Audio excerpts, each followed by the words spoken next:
Mateus capítulo 26, versículo 57, diz assim: Os que prenderam Jesus o levaram a Caifás, o sumo sacerdote, em cuja casa se haviam reunido os mestres da lei e os líderes religiosos. E Pedro seguiu de longe até o pátio do sumo sacerdote. Entrou e sentou-se com os guardas para ver o que aconteceria. Os chefes dos sacerdotes e todo o sinédrio estavam procurando um depoimento falso contra Jesus, para que pudessem condená-lo à morte, mas nada encontraram, embora apresentassem muitas falsas testemunhas. Finalmente apresentaram duas que declararam: Este homem disse: Sou capaz de destruir o santuário de Deus e reconstruí-lo em 3 dias. Então o sumo sacerdote levantou-se e disse a Jesus: Você não vai responder à acusação que estes fazem? Mas Jesus permaneceu em silêncio. O sumo sacerdote lhe disse: Exijo que você jure pelo Deus vivo. Se você é o Cristo, o Filho de Deus, diga-nos. Tu mesmo disseste, respondeu Jesus. Mas eu digo a todos vós: chegará o dia em que vereis o Filho do Homem assentado à direita do Poderoso, vindo sobre as nuvens do céu. Foi quando o sumo sacerdote rasgou as próprias vestes e disse: Blasfemou, porque precisamos de mais testemunhas. Vocês acabaram de ouvir a blasfêmia. O que acham? É réu de morte, responderam eles. Então alguns lhe cuspiram no rosto e lhe deram muitos murros.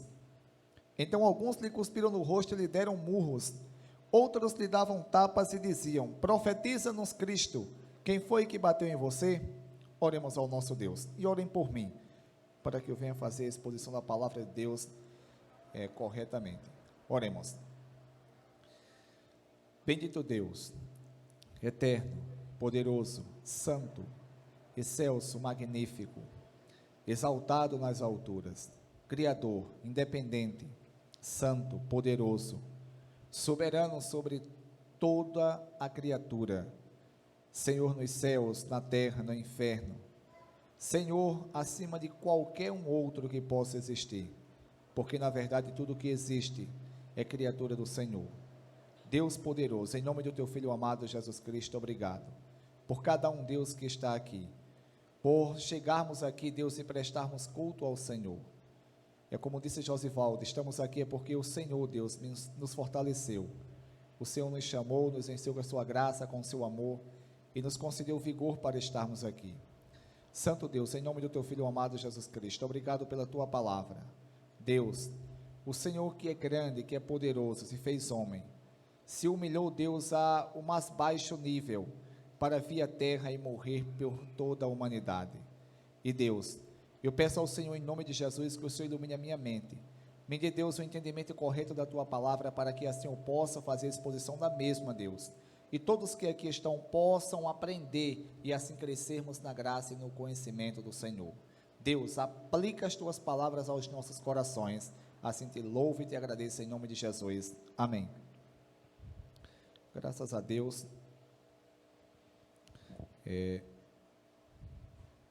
Mais um domingo aqui para cultuarmos ao nosso Deus. E mais uma vez, irmãos, o estudo, ou dando continuidade ao estudo que estamos fazendo no livro de Mateus. Irmãos, da última vez que estivemos aqui estudando o livro, o Evangelho que segundo escreveu o apóstolo Mateus,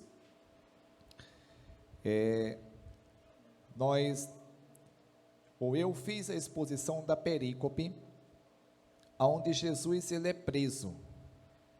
Jesus ele estava lá no jardim do Getsêmani, e ele foi até o jardim do Getsêmani orar, sabendo Jesus de tudo o que iria acontecer com ele. Ele foi até o jardim do Getsêmani com os seus 11 discípulos, porque no caso Judas, ele já tinha colocado no coração de trair Jesus e tinha saído para fazer o que ele já tinha colocado no seu coração, e Satanás estava ali impulsionando ele mais ainda. Mas que fique bem claro que o próprio Judas que decidiu trair Jesus. E nós aprendemos que Jesus ainda estava falando quando os homens ali chegaram com porretes, com varas, e eles prenderam Jesus. E o versículo 55 do capítulo 26 diz assim: naquela hora Jesus disse à multidão: estou chefiando alguma rebelião para que vocês venham prender-me com espadas e varas?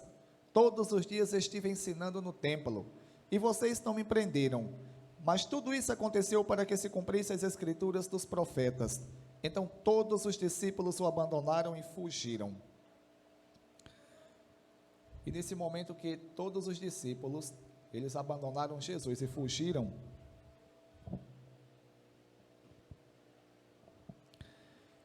diz o versículo 57 do capítulo 26 de Mateus: os que prenderam Jesus o levaram a Caifás, o sumo sacerdote, em cuja casa se havia reunido os mestres da lei e os líderes religiosos. Irmãos, de acordo com o livro de Mateus, não, de acordo com o evangelho que segundo escreveu o apóstolo João, ele registrou esse mesmo acontecimento que Mateus registra.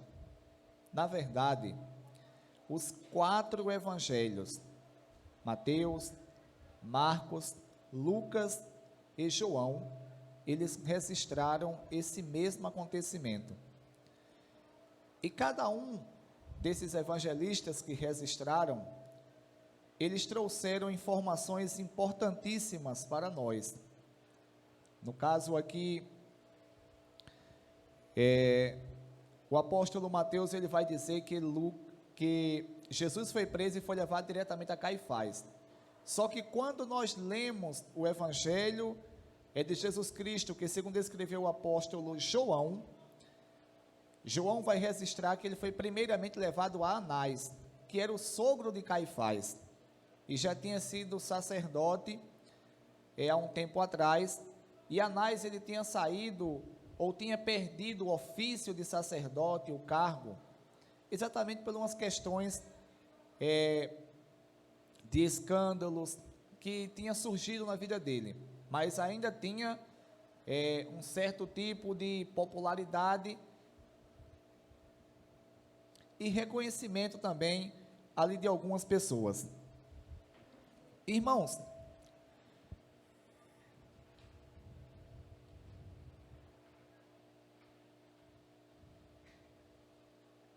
e Jesus Cristo, ele ao ser preso, ele foi levado à casa de Anás, como o evangelho que segundo o apóstolo João escreveu, e depois a Caifás. Uma coisa que nos chama bastante atenção quando nós estudamos tanto as escrituras como também a tradição judaica. Acredito que os irmãos que estavam ontem lá na casa do irmão João, em Riachão, os irmãos lembram quando eu falei acerca de Nicodemos, que possivelmente Nicodemos, ele fazia parte do Sinédrio. E acredito que os irmãos lembram que o Sinédrio era o Supremo Tribunal Eclesiástico dos judeus, ou seja, o Tribunal Superior dos judeus. E o Sinédrio era composto por 70 pessoas, ou 70 membros. E compunha esses 70 membros anciãos, que eram os proprietários de terras da época, os escribas, que eram os mestres da lei, conhecido também como os amanuenses, ou como os doutores ou mestres da lei, os fariseus e principalmente os saduceus. E quem presidia o sinédrio era geralmente o sumo sacerdote. E de acordo com a tradição judaica, para que viesse a haver um julgamento, ou para que o sinédrio viesse julgar alguém, tinha que ter no mínimo 23 pessoas. Aí logo a nossa mente começa a imaginar. E como é que esses caras estavam reunidos? Ninguém sabe se tinha 20, tinha que ter no mínimo 23. Mas o texto sagrado, os 4 evangelhos, não vai detalhar quantos tinham aqui. Mas na madrugada esses caras já estavam reunidos e na casa de Caifás para ali julgar Jesus. E o correto, ou de acordo com a tradição judaica, uma pessoa tinha que ser julgada no sinédrio, não na casa de alguém. Mas a questão aqui, irmãos, era o seguinte: era julgar uma pessoa que não tinha pecado, que não tinha errado, que a única coisa que essa pessoa tinha feito era exatamente pregar a verdade, ensinar o evangelho. De vez em quando, eu quero já abrir um leque aqui e falar, faço igual alguns pentecas, algo. De vez em quando a gente, pregando a palavra por aí, volta vai, volta vem, alguém fala assim, mas quem é fulano para falar isso? Tá vendo? Fulano fala isso demais. Recentemente, eu estava pregando na rádio, e tinha um irmão em um ambiente, e esse irmão disse que quando eu comecei a pregar, que eu comecei a falar a necessidade de todo ser humano, ao ouvir o evangelho, se converter a Deus, todo ele. E eu sempre enfatizo também uma coisa: até nós que somos crentes, nós temos que perseverar. Temos que perseverar. A gente não pode dizer assim, não, eu sou crente, agora eu faço o que eu quero. Não. Se fosse assim, ia ser muito fácil. Mesmo nós que somos crentes, nós temos que perseverarmos em obediência a Deus. Como o Josivaldo estava lendo aqui, é a Bíblia que fala, não é eu, não é Josivaldo, não é os crentes, não, é a Bíblia. A gente está só repetindo o que Deus está nos ensinando. E eu comecei a dizer da necessidade de todo ser humano, dele se voltar para Deus, das pessoas viverem em comunhão com Deus e deixarem os pecados. Pessoas que são viciadas em drogas, no alcoolismo, pessoas que vivem na mentira, na enrolação, trambicando, enganando, sendo enganados. Aí o rapaz que estava lá, que era crente, falou que tinha 3 irmãos, aí começaram a dizer, mas rapaz, mas ele não pode dizer isso não, que ele bebia antigamente e bebia muito. Ele bebia e bebia muito. E ele gostava de arrumar briga, que ele arrumava briga direto. Ele arrumava briga direto. Aí o irmão que estava lá falou assim, mas ele depois de crente, ele fez assim, não, mas ele já fez. E o interessante é que eu estava pregando, e eu disse, irmãos, lá no céu, olha para vocês verem como é que é o Espírito Santo. Gilberto está de prova aí, quem escutou foi ele, lá no céu, vai ter muitos ex-assassinos, ex-prostitutas, estupradores, ladrões, mentirosos, tudo ex. Por quê? Porque ouviram o evangelho e decidiram se arrepender. Agora, pessoas que se acham santos, que não necessitam de Jesus, não vai estar lá no céu não. Na verdade, irmão, são pessoas que não querem de forma alguma seguir a Jesus. São pessoas que não querem de forma alguma seguir a Jesus, aí fica procurando defeito aqui, defeito ali. Aí, de vez em quando, a gente se pergunta assim, mas rapaz, mas é uns pestes, né? Nem quer Jesus e fica procurando defeito. Me diz uma coisa, em mim, o cara ainda fala assim, ele bebia cachaça, ele vivia em confusão, ele vivia assim assado, e em Jesus, e os caras procuraram erro em Jesus também. E se eu estivesse perante essas pessoas que estavam falando, deixa eu dizer uma coisa a vocês, eu falava a mesma coisa que o Josvaldo falou aqui agora há pouco, a gente é falha, a gente erra. Agora, o que acontece com uma pessoa que serve a Deus é o seguinte, ele erra, ele cai, ele chora, ele se entristece, ele peca, ele erra. Agora, ele não tem mais prazer no pecado. Assim que ele peca, assim que ele erra, o Espírito Santo que habita dentro do coração dessa pessoa, ele impulsiona essa pessoa a pedir perdão. Ele não fica satisfeito, ele não tem saúde espiritual, ele não tem de forma alguma prazer na sua vida, enquanto ele não dizer para Deus: Deus me perdoa, Deus me perdoa. E o próprio Espírito Santo de Deus, ele faz com que aquela pessoa sinta o alívio e o perdão de Deus, refrigerado pelo próprio Deus. Padim da Penteca, depois que Padim foi na Assembleia, ele voltou que, valeu Padim, olha, então irmãos, isso é uma evidência de quem serve a Deus. E o que me chama a atenção é que esses homens aqui tramaram pegar Jesus, tramaram, eles se reuniram ali na madrugada, fizeram um julgamento ali irregular perante Jesus. Primeiro, Jesus não podia ser julgado na casa de ninguém, ele tinha que ser julgado lá no Sinédrio, não na casa de um cara.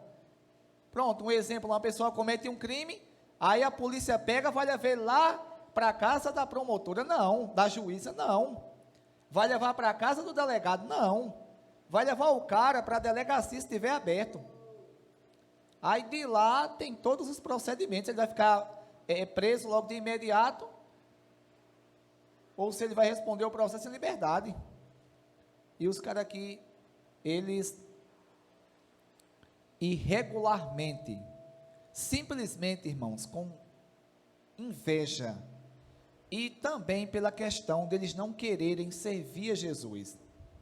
Quando a pessoa não quer servir a Jesus, a pessoa arruma inúmeras desculpas para não aceitar e não querer de forma alguma concordar com o que ele está falando. Porque se nós olharmos para Jesus, Jesus não tem nenhum tipo de pecado, Jesus não pecou em nada. A Bíblia vai nos ensinar que, pelo contrário, Jesus, ele só fez o bem, ele curou pessoas que estavam enfermas, ressuscitou mortos, ele expulsou demônios, ele alimentava ali as pessoas que estavam passando ali, que estavam com ele há algum tempo e estavam com fome. Jesus, ele não fazia acepção de pessoas, um exemplo, como as pessoas hoje fazem, infelizmente. Se eu ganho um salário, o valor que eu tenho é de um salário. Se alguém ganha 2 salários, vale mais do que eu. Jesus não.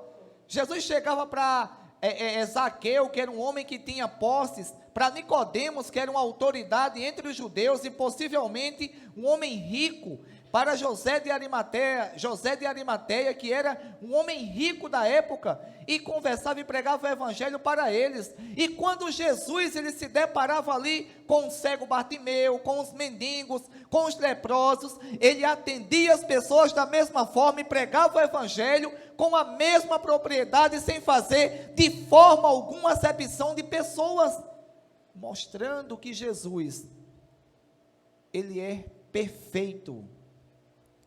Mas mesmo assim, já estavam reunidos líderes religiosos,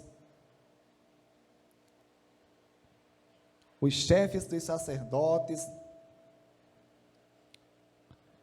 Versículo 58. E Pedro seguiu Jesus até o pátio do sumo sacerdote. Entrou-se e sentou-se com os guardas para ver o que aconteceria. De acordo com o Evangelho de Jesus Cristo, que segundo escreveu o apóstolo João, estava Pedro e João aqui. Pedro e João.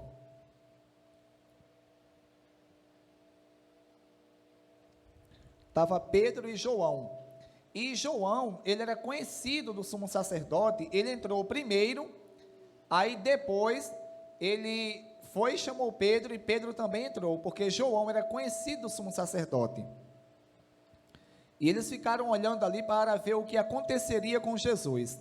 Versículo 59. Os chefes dos sacerdotes e todo o sinédrio estavam procurando um depoimento falso contra Jesus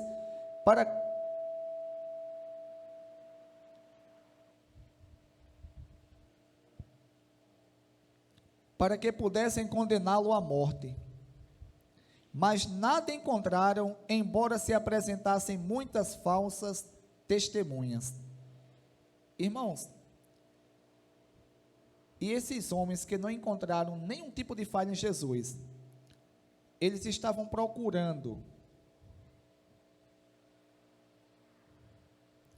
um depoimento falso contra Jesus, para que pudessem condená-lo. E nada encontraram, nada. Na verdade, até as pessoas que iam depor falsamente contra Jesus, provavelmente subordinadas por esses homens aqui, as mentiras que eles contavam acerca de Jesus eram mentiras tão fúteis, como diz o nordestino, tão sem pé e sem cabeça, que nem eles achavam coerência nisso aí. Pelo que o texto aqui vai nos ensinar, esses homens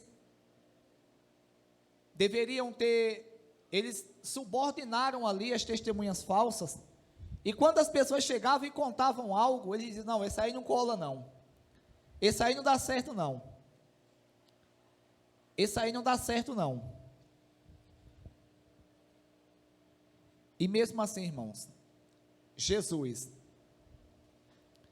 ele estava ali em silêncio, calado, focado naquilo que ele veio fazer, que foi dar a sua vida para toda a humanidade. Irmãos, constantemente ao pregarmos o Evangelho, a gente ouve, eu já disse isso aqui inúmeras vezes, a gente ouve as pessoas dizerem assim, não, eu não quero ser crente pelo seguinte, eu não quero ser crente porque lá na igreja fulano de tal, igreja evangélica tal, tem uma pessoa que é assim, assim, assado.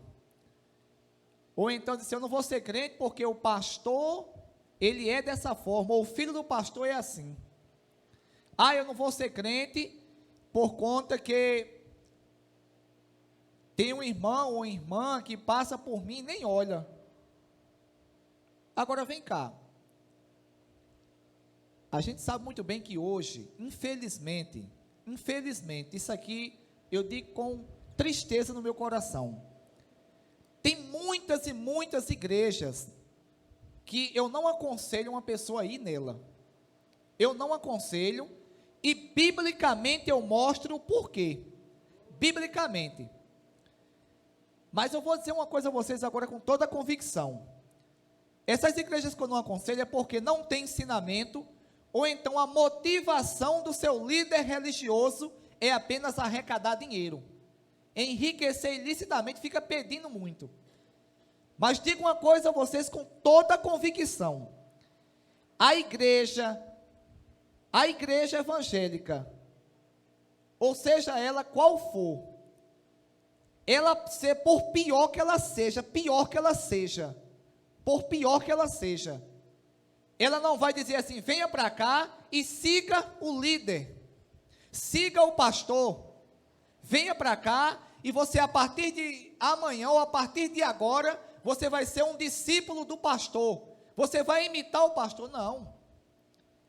Sempre, por mais que eles não tenham habilidade para pregar, ou a igreja não tem ensinamento, eles apontam Jesus. É claro que existem igrejas que deixam a desejar em relação ao ensinamento. Agora, eles apontam Jesus.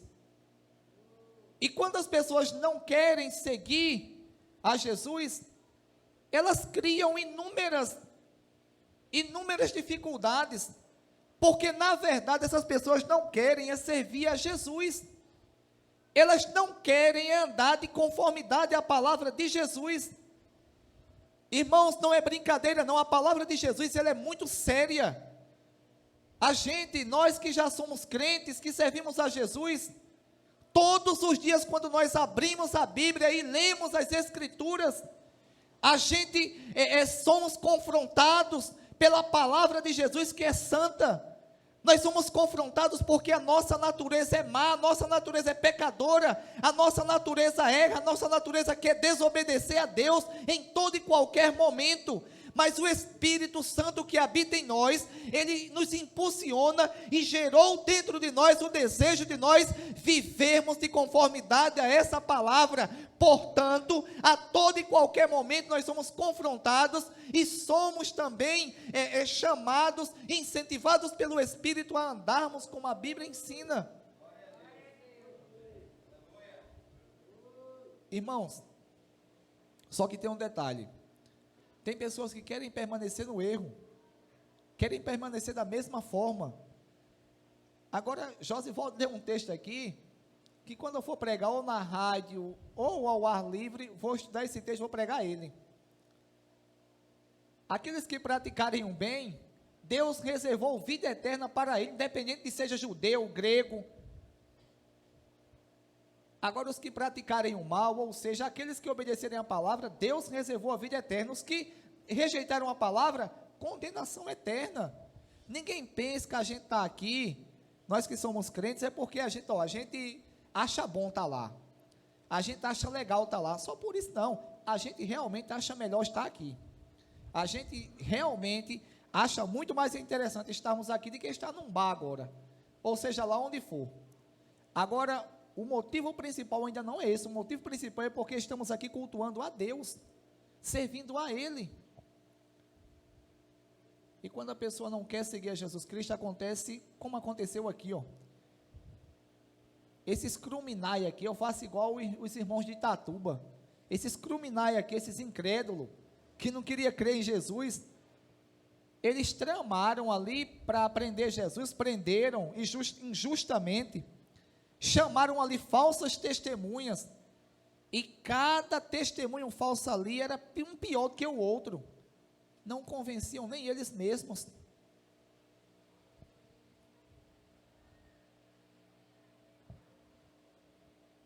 Versículo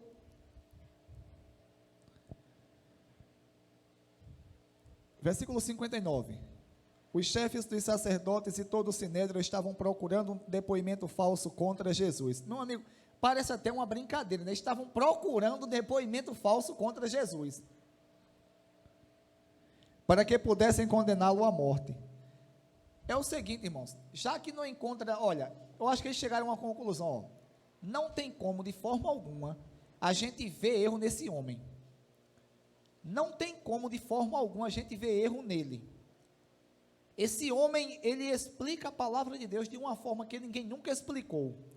Ele só faz o bem. Então, vamos procurar uma falsa testemunha. Mas, mesmo assim, não estavam encontrando. Mesmo assim, não estavam encontrando. Vocês estão vendo essas pessoas que dizem hoje assim, eu não vou ser crente por conta de A, de B ou de C. Eu não vou ser crente porque a igreja agora virou comércio. Se Jesus viesse à terra e pregasse para elas, elas não eram da mesma forma. Arrumava. E eu pressuponho, não é que ia ser, mas eu pressuponho, ou seja, eu suponho, que eles diziam assim, não, realmente ele é um cara certo. Realmente não tem erro nele não, só que ele é muito exigente. Aí eu não quero ele não, ele é muito exigente. Se fosse aqueles crentes lá de Riachão, se fosse Romualdo, ele tivesse aqui, eu acho que eu ia, sabe por quê? Porque Romualdo, ele não é tão exigente como Jesus, e Romualdo peca. Romualdo erra, mas Romualdo está aqui, eu não quero também mais não, tudo mentira. Se Romualdo tivesse, Romualdo é o cão do inferno. Romualdo só falta o rabo e o chifre. Irmãos, é típico de quem não quer seguir a Jesus, procurando um depoimento falso, para que pudessem condená-lo à morte, mas nada encontraram, embora se apresentassem muitas falsas testemunhas. Finalmente se apresentaram duas, que declararam, este homem disse, sou capaz de destruir o santuário de Deus e reconstruí-lo em 3 dias. Irmãos, abram aí, Evangelho de Jesus Cristo, que segundo escreveu o apóstolo João, capítulo 2.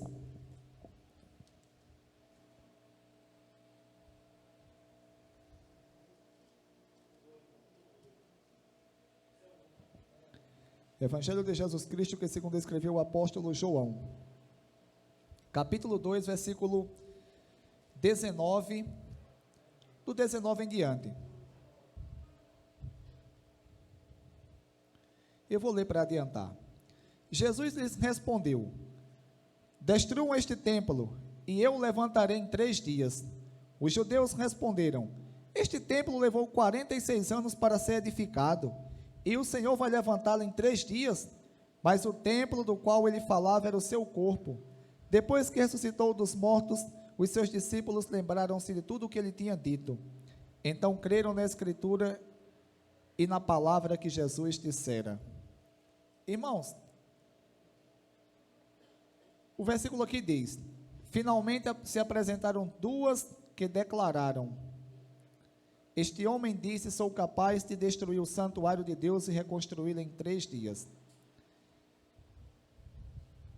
Essas pessoas aqui que foram testemunhar, essas 2 pessoas que foram testemunhar contra Jesus,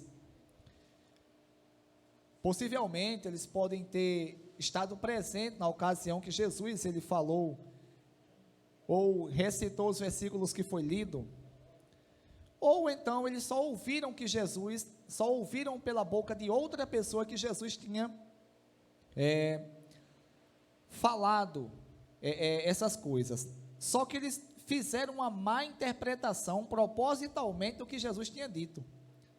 Jesus aqui não estava se referindo jamais ao templo em Jerusalém, não. E eles entenderam isso.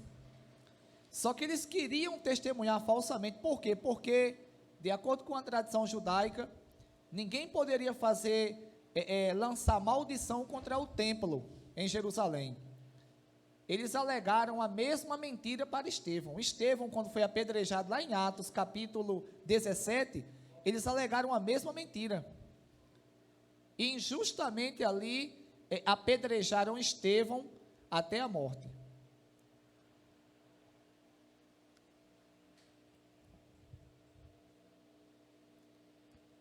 Abram aí, Marcos capítulo 14, versículo 55. Os chefes dos sacerdotes e todo o sinédrio estavam procurando um depoimento contra Jesus, para que pudessem condená-lo à morte, mas não encontravam nenhum. Muitas testemunhas falsamente contra ele, muitos testemunharam falsamente contra ele, mas as declarações deles não eram coerentes. Então se levantou alguns e declararam falsamente contra ele: nós o ouvimos dizer, destruirei este templo feito por mãos humanas, em 3 dias reconstruirei outro, ou construirei outro, não feito por mão de homens. Mas nem mesmo assim o depoimento deles era coerente.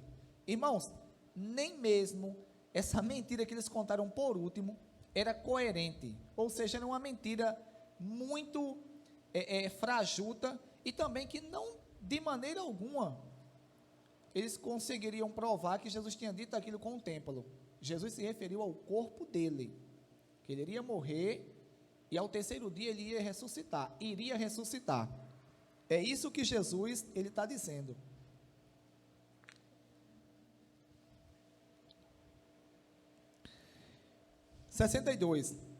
Mateus capítulo 26, versículo 62.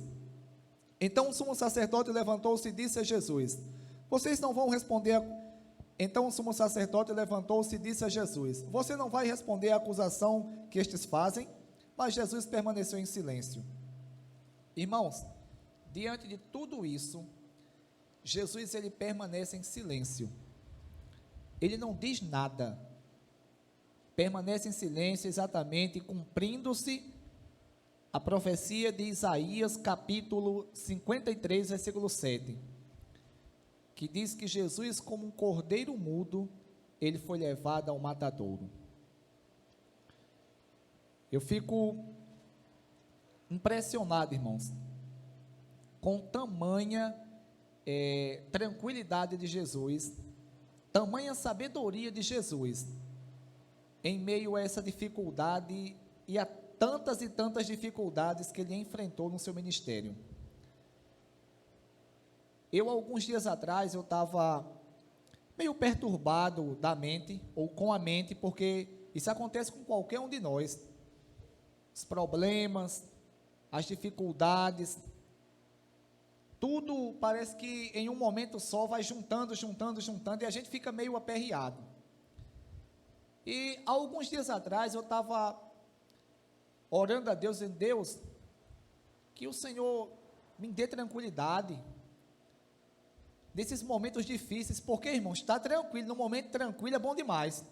Isso aí qualquer uma pessoa, a não ser se ela já tenha problema já, né?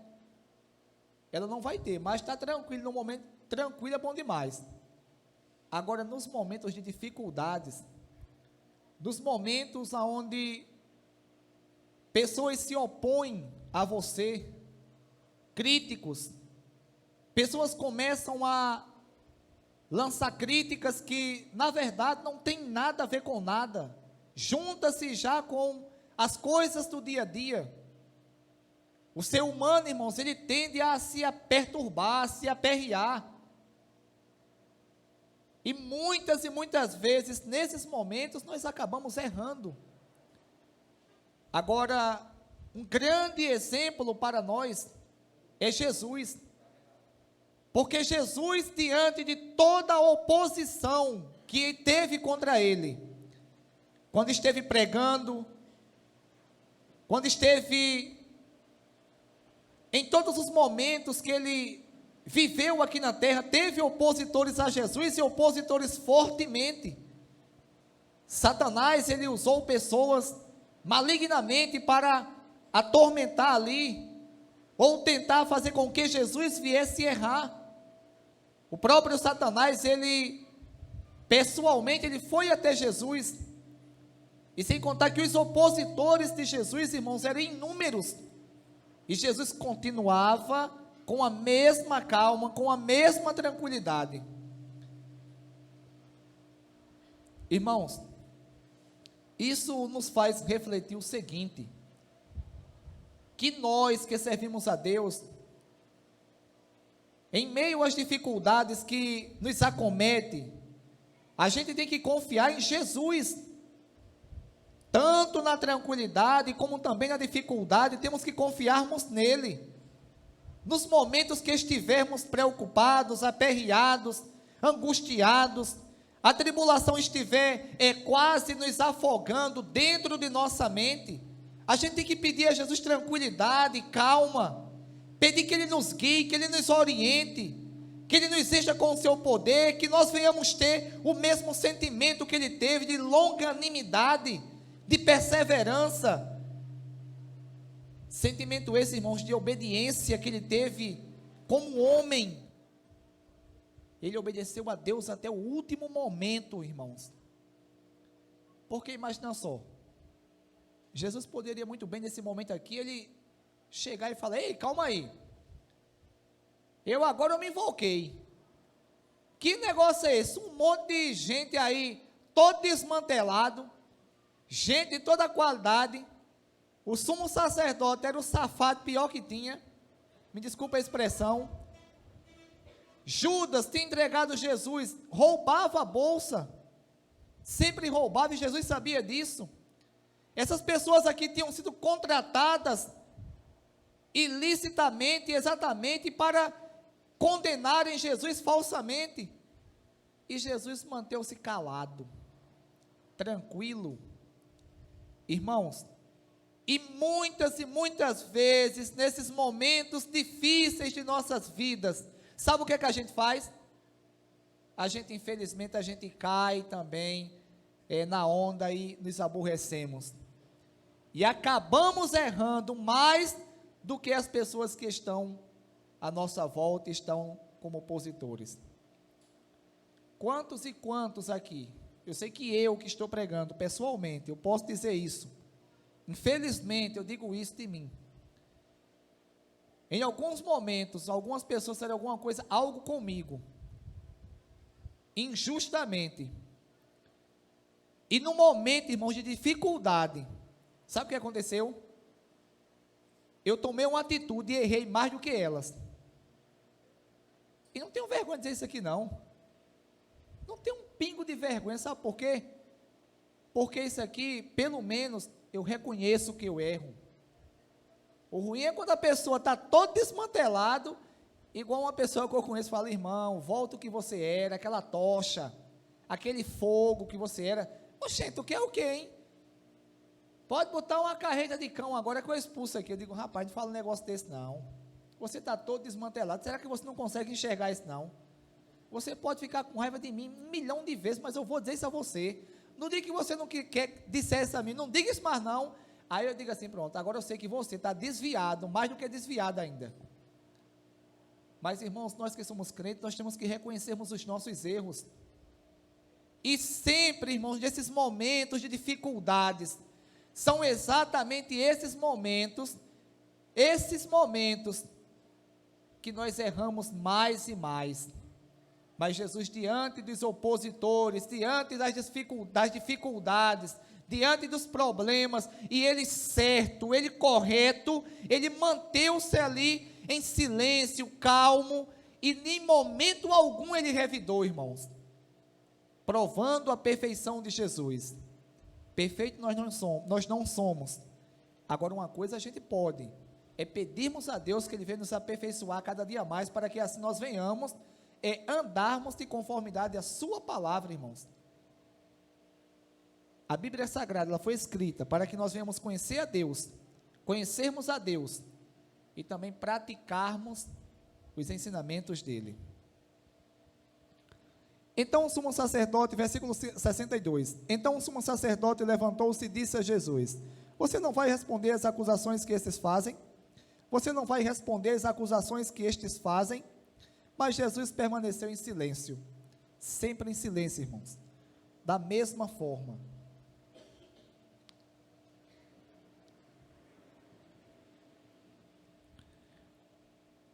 O sumo sacerdote lhe disse, exijo que você jure pelo Deus vivo, se você é o Cristo, o Filho de Deus, diga-nos. Até o sumo sacerdote aqui, pelo que parece, ele já começou a ficar meio perturbado, porque Jesus não revidava nada.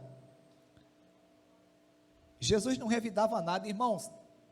Vou dizer uma coisa aqui, viu? Ao contrário de nós, e me incluindo também no meio, nós revidamos. É por isso que a gente erra, porque a gente revida. Quando alguém faz alguma coisa conosco, não necessita nem a gente estar certo. Muitas vezes a gente está até errado e a gente quer revidar. E a gente tem que seguir o exemplo de Jesus, porque Jesus certo aqui, ó. Ele poderia muito bem olhar para o sumo sacerdote e falar, vem cá, baseado em que você quer me julgar? Baseado em que? Qual é a moral que você tem para você me julgar? Você anda todo desmantelado, você tem usado a autoridade religiosa que Deus o concedeu para que você venha enriquecer ilicitamente. Você não tem cuidado do povo de Israel de forma alguma, não tem sido representante do povo de Israel, mas Jesus não fez isso. Pelo contrário, ele manteve-se em silêncio, sabendo ele que ia ser julgado injustamente, mas esse era o propósito de seu coração. O sumo sacerdote lhe disse, exijo que você jure pelo Deus vivo, se você é o Cristo, o Filho de Deus, diga-nos. Tu mesmo disseste, 64, tu mesmo disseste, respondeu Jesus, mas eu digo a todos vós, chegará o dia em que vereis o Filho do Homem assentado à direita do Poderoso, vindo sobre as nuvens do céu. Irmãos, Jesus agora, ele olha para o sumo sacerdote e responde a pergunta dele, tu mesmo disseste. Se eu não me engano, o evangelista Marcos, ele vai registrar que nesse momento, o evangelista Lucas vai registrar que nesse momento Jesus falou, eu sou. Quando ele perguntou se Jesus era o Filho do Homem, o Filho de Deus, ele falou, eu sou. Ele afirmou Jesus que era, de acordo com Lucas. E Jesus aqui diz, chegará o dia em que vereis o Filho do Homem assentado à direita do Poderoso e vindo sobre as nuvens dos céus. Jesus aqui, ele confirma a sua deidade, ele confirma que para o sumo sacerdote e as pessoas que estavam ali presentes, que ele era, irmãos, realmente o Filho de Deus que veio ao mundo. Irmãos, se Jesus faz uma afirmação ao sumo sacerdote, que ele ia ver Jesus assentado à direita do Todo-Poderoso Deus, e vindo sobre as nuvens dos céus, exatamente de acordo com o texto de Malaquias capítulo 14, e Apocalipse capítulo 19, quando Jesus ele voltará visivelmente no final da grande tribulação. O sumo sacerdote, diante de uma verdade dessa, Jesus aqui, irmãos, abram aí, Daniel capítulo, e parece até um mistério, mas já está quase em cima.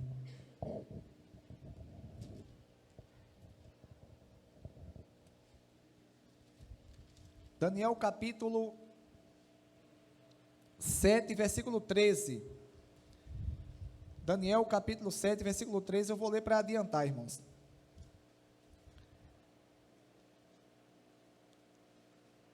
Daniel capítulo 7, versículo 13. Em minha visão à noite, vi alguém semelhante ao Filho de Homem, vindo com as nuvens do céu, vindo com as nuvens dos céus. Ele se aproximou do ancião e foi conduzido à sua presença. 14. Ele recebeu a autoridade, glória e o reino. Todos os povos, nações e homens de todas as línguas o adoraram. Seu domínio é um domínio eterno que não acabará e o seu reino jamais será destruído. Irmãos, quando Jesus citou aqui essas palavras, tu mesmo disseste, respondeu Jesus, mas eu digo a todos vós, chegará o dia em que vereis o Filho do Homem assentado à direita do Poderoso e vindo sobre as nuvens dos céus. Ele estava aqui citando, irmãos, exatamente, Daniel capítulo 7, versículo, ele estava aplicando a profecia, na verdade, aplicando a profecia de Daniel capítulo 7, versículo 13, na pessoa dele, de Jesus. E diante disso, se é do sumo sacerdote, ele acreditar em Jesus, diz o versículo 66, foi quando o sumo sacerdote rasgou as próprias vestes e disse, blasfemou, por que precisamos de mais testemunhas? Vocês acabaram de ouvir a blasfêmia, o que acham? É réu de morte, responderam eles. Então alguns lhe cuspiram no rosto e lhe deram murros, outros lhe davam tapas e diziam, profetiza-nos Cristo, quem foi que te bateu? Irmãos, diante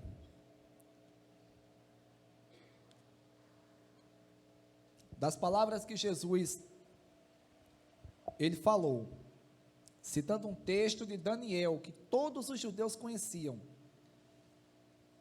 no lugar do sumo sacerdote, as pessoas que estavam ali acreditarem em Jesus, o sumo sacerdote rasgou as roupas, e ali, irmãos, em ato de indignação, ele disse que Jesus era réu de morte injustamente, porque Jesus declarou-se ser realmente o Filho de Deus, e começaram a bater em Jesus. O evangelista Marcos vai dizer que taparam a cabeça de Jesus e começaram a bater e falavam assim, profetiza, diz quem está te batendo, e Jesus em silêncio. Irmãos, eu lendo esse texto em casa, eu fiquei me perguntando e pensando, como é que o Deus Todo-Poderoso, Criador dos céus e da terra, ele passa por tudo isso? Um bocado de pecador, me desculpa a expressão que eu vou usar aqui agora, um monte de ceboso, sujo, cheio de pecados, passaram a noite toda, não, bota fulano, não, essa mentira aqui, nem na feira tem dela, essa não dá certo não, traz essa daqui, não dá certo também não, procurando testemunha falsa contra Jesus e não encontrando, e quando Jesus, ele, bem perto da crucificação, ele abre a boca e diz, vocês verão o Filho do Homem vindo sobre as nuvens do céu, vocês me verão assentado à direita do poderoso, ou seja, de o Deus eterno. Eles decidiram condenar Jesus ali, injustamente, irmãos, e mesmo assim, Jesus apanhando, Jesus sendo esbofeteado, e eles profetiza, ali debochando, escarnecendo da pessoa de Jesus. E eu fico me perguntando como é que Jesus, que o Novo Testamento vai deixar bem claro, Hebreus capítulo 1 diz claramente, que no passado Deus falou pelos profetas, e agora Deus fala pelo Filho, e por quem criou todas as coisas, o mundo e todo o universo, e esse Filho sustenta todas as coisas pela palavra do seu poder. O apóstolo São Paulo, ele vai corroborar, ele vai confirmar com esse texto, ou com essa afirmação em Colossenses, e dizer que em Jesus habita toda a plenitude da divindade, ou seja, todo o poder de Deus. E Paulo vai dizer que todas as coisas foram criadas por Ele e por Jesus, e para Ele, e nada do que existe foi criado de outra forma a não ser por Jesus. O apóstolo João, que estava acompanhando tudo isso aqui, ele diz no capítulo 1 claramente que no princípio era o verbo, e o verbo estava com Deus, e o verbo era o próprio Deus. E João diz que todas as coisas foram criadas pelo verbo, e nada do que existe foi criado a não ser por ele. Irmãos, e esse Jesus, irmãos, aqui, suportou tudo isso, calado, em silêncio. Sabe por quê? Porque Jesus pensou em cada um de nós que estamos aqui hoje. Ele pensou em cada um de nós, ele sabia o quanto o quanto vocês, o quanto toda a humanidade são incapazes de se salvar. E Jesus disse: não, eu não vou abrir minha boca, eu vou pagar o preço a Deus que eles estão devendo. Eles estão devendo um preço a Deus, que eles nunca vão pagar, mas eu vou pagar esse preço a Deus por eles. Irmãos, e assim Jesus, ele suportou tudo isso, espontaneamente, por mim, por vocês, por toda a humanidade, que nasceu desde Adão, até o último que vai nascer. Agora cabe a cada um de nós querermos aceitarmos as palavras de Jesus, querermos esse perdão, porque temos o perdão em Jesus Cristo, temos o perdão de Deus na pessoa de Jesus. Agora, se eu não quiser esse perdão,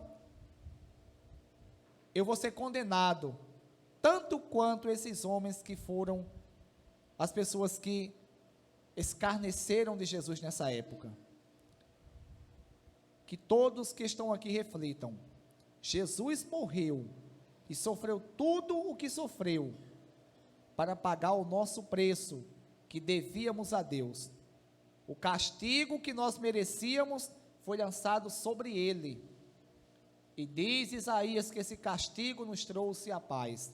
Portanto, que Deus em Cristo Jesus aplique as suas palavras aos nossos corações.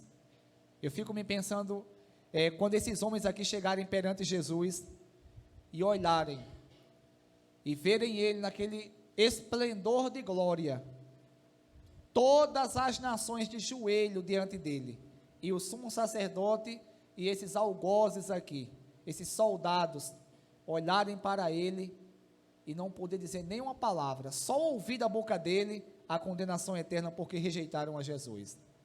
Como será triste. Vão pagar duramente por toda a eternidade no inferno.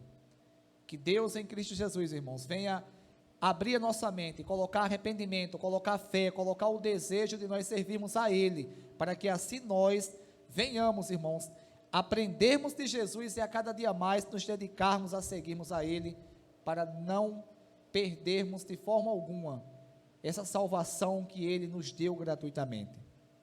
Que Deus em Cristo abençoe a cada um, e desde já, eu peço que os irmãos fiquem de pé, para orarmos.